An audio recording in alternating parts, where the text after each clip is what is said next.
ప్రేక్షకులారా, ప్రేమపూర్ణుడైన యేసుక్రీస్తు నామములో మీ అందరికీ హ్యాపీ క్రిస్మస్. క్రైస్ట్ మాస్ అనగా క్రీస్తు ఆరాధన. ఓం అనగా శబ్దం, ఓంకారనాదంతో అనగా నోటి మాటతో సమస్తమును సృష్టించిన ఆ సృష్టికర్తయే నశించిన నరుని వెదుక్కుంటూ ఇమ్మహిలో ఇమ్మానుయేలుగా అవతరించారండి.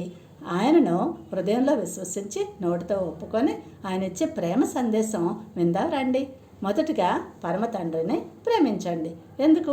1 యోహాను 4:19 వలె ఆ యేసయ్య తానే ముందుగా అగాపే ప్రేమతో మనలను ప్రేమించారు. ఎలాంటి స్థితిలో అంటే యెహెజ్కేలు 16:5-6 వలె నువ్వు చూడని అసహ్యంగా ఉన్నప్పుడు, రక్తంలో పొర్లుతున్నప్పుడు నిన్ను బ్రతకమని చెప్పిన ప్రేమామయుడు.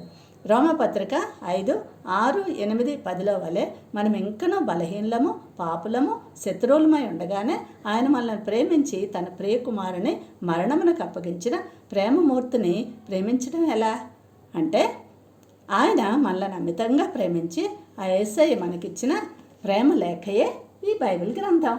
దీనిలో నిక్షిప్తమై ఉన్న ఆయన ఆజ్ఞలను మనం తూచా తప్పకుండా పాటిస్తే ఆయనను ప్రేమించినట్లే.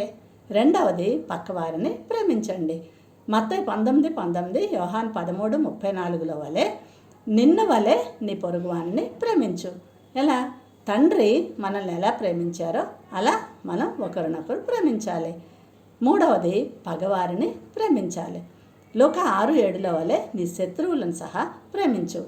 అపొస్తలుల కార్యములు 7:60 తను రాళ్లతో కొట్టి చంపుతున్నప్పుడు కూడా, ప్రభువా వీరిపై ఈ పాపం మోపకము అన్న స్టెఫను శిలువ శిక్షను భరిస్తూ కూడా, తండ్రి వీరేం చేయుచున్నారో వీరెరుగరు అన్న యేసయ్యలోని ప్రేమ మాధుర్యానికి రోలడం ఎలా అంటే, సామెతల గ్రంథం 24:17 వలె శత్రువు పడినప్పుడు సంతోషించకు.